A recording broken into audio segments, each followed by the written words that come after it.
25 were built, 8 survived.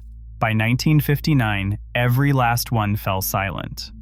The big boy was never meant to be a spectacle. It was engineered to solve one problem: hauling heavy freight over mountain grades so steep no other engine could manage alone. That problem vanished decades ago, but one big boy is still roaring. And its story starts with a stretch of track that demanded the impossible. Freight trains crawling east out of Ogden, Utah, faced a relentless climb 65 miles up through the Wasatch Mountains, with the rails rising more than 1,000 feet against the pull of gravity. The grade averaged 1.14%, which doesn't sound steep until you try to haul thousands of tons of steel, grain, and war supplies over it day after day. This was no glamorous passenger route.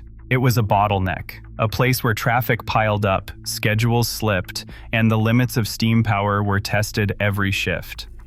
Union Pacific's Challengers, themselves mighty engines, often couldn't make the climb alone. Double-heading became routine. 2 or sometimes 3 locomotives lashed together, each with its own crew, each burning coal and water at a furious rate. Every added engine meant more workers, more coordination, and more risk of breakdowns or delays. The single-track main line only made things harder. Sidings were short, and orchestrating meets between trains turned into a logistical headache. But simply building a bigger, heavier locomotive wasn't an option. The tunnels and bridges along the route set strict limits: height, width, axle load. Go too big and the engine wouldn't fit, or it would overstress the track and structures. Wartime demand pushed the system to its breaking point. The Army needed more trains, and faster. Union Pacific needed a single machine that could do the work of many, conquering the mountain in one unbroken pull. That was the challenge that gave birth to the big boy. Otto Jabelmann, heading Union Pacific's mechanical department, set a clear target: a single locomotive strong enough to tackle the Wasatch Mountains alone, pulling 3,600 tons without help. The challenge landed on the desks of engineers at Alco and their chief designer A.H. Fetters in early 1941. Their answer was radical but rooted in necessity: a 4884 articulated locomotive. That meant 4 leading wheels to guide the engine into curves, 2 sets of 8 driving wheels to spread its massive weight and deliver traction, and 4 trailing wheels to support a firebox big enough to feed the largest boiler ever put on a Union Pacific engine. The big boy stretched nearly 133 feet from coupler to coupler. Its boiler was pressurized to 300 pounds per square inch, driving steam into cylinders nearly 2 feet across. 68-inch driving wheels struck a balance, large enough for speed, small enough for grip on steep grades. The locomotive's 6,290 horsepower and 135,375 pounds of tractive effort weren't claims for the record books. They were the numbers needed to move wartime freight over the mountains without double-heading, without sidings clogged by helper engines, and without breaking the rails or bridges beneath. Every inch and every pound served a purpose: to deliver more tonnage, more reliably, with fewer stops and fewer crews. In the world of 1941, it was an engineering solution to a freight problem that demanded muscle, not spectacle. On September 2nd, 1941, the first big boy, numbered 4000, rolled out of the Alco plant and made its way to Ogden, Utah. There was no time for ceremony.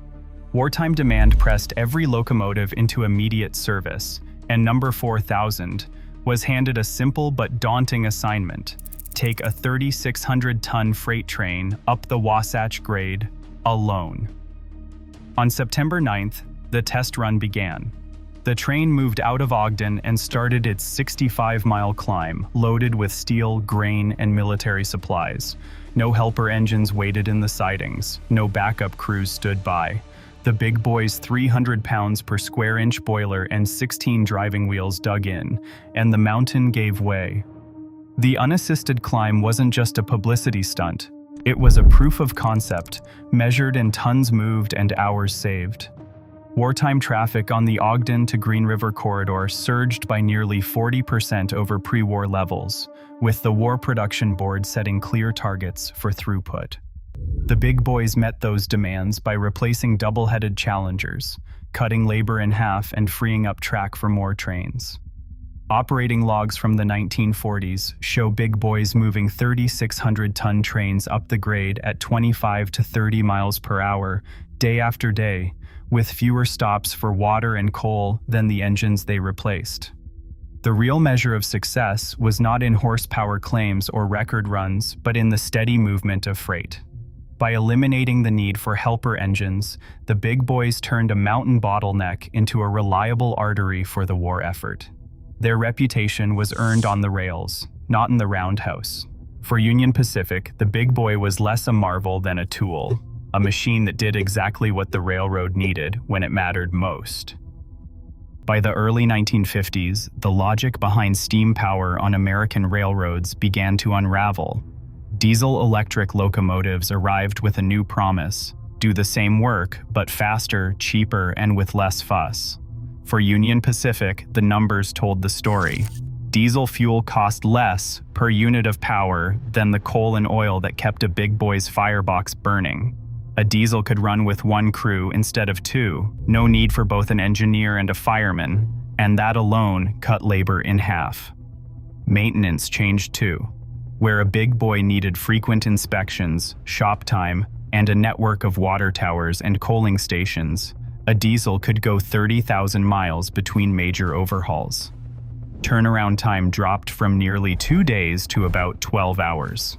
The railroad could keep engines moving instead of waiting in the roundhouse. Over a 10-year span, operating costs for diesels came in about 30 to 40% lower than steam, a difference that no amount of nostalgia could erase from the balance sheet. Union Pacific's decision was practical, not sentimental. The last big boy was retired from active freight service in July 1959, not because it had failed, but because the economic equation had changed. The machine built to solve a mountain freight problem had done its job, so well, in fact, that it made itself obsolete the moment a more efficient solution arrived. What remained was not a defeat, but a clear-headed business choice. The era of steam was over and the railroad moved on. Of the 25 big boys built, only 8 escaped the scrapper's torch. Most now rest as silent displays, their driving rods frozen in place, paint fading under museum lights or open skies. For decades, these survivors stood as reminders of a vanished era, impressive but inert. That changed in 2013 when Union Pacific struck a deal with the Rail Giants Museum in Pomona, California, to reacquire number 4014. The company paid around $5 million, not just for a relic, but for the chance to revive a machine built for a job that no longer exists. Moving the 1.2 million pound locomotive back to Cheyenne, Wyoming, was a logistical feat in itself, requiring careful planning and reinforced track. Once there, the restoration began, a 6-year marathon led by Ed Dickens and the Union Pacific Heritage Operations Team. Every system was inspected, rebuilt, or reverse-engineered from original blueprints. The work called for a blend of old-world craftsmanship and modern safety standards, with crews fabricating new parts and updating controls. By 2019, number 4014 was no longer just a preserved artifact. It was a working locomotive again, alive with steam and motion, maintained by a new generation of railroaders determined to keep its legacy moving. In May 2019, steam filled the cylinders of number 4014 once again. After decades as a silent exhibit, the locomotive rolled out under its own power, not as a museum piece, but as an active part of Union Pacific's main line. Today, number 4014 runs in excursion service, hauling special trains across hundreds of miles, just as it did in its prime, but now carrying passengers and rail fans instead of freight. The world's largest operating steam locomotive, it holds a unique place in modern railroading, not a static relic, but a living, breathing machine, certified for the same tracks as the latest diesel engines. Its purpose has changed. Where it once conquered mountain grades out of necessity, now it moves to preserve memory and demonstrate what mechanical power can mean. The original problem, moving heavy wartime freight over the Wasatch, has faded into history, but the solution remains, alive and in motion. Each run proves that the engineering answer still works, even if the world that demanded it is long gone. In every mile, number 4014 stands as evidence that function, not just form, is what endures. Today, the big boy runs not to solve a vanished freight problem, but to remind us how function can outlast necessity. Its steel heart beats in a world that no longer needs it, yet refuses to let it go. Obsolescence here is not the end of purpose.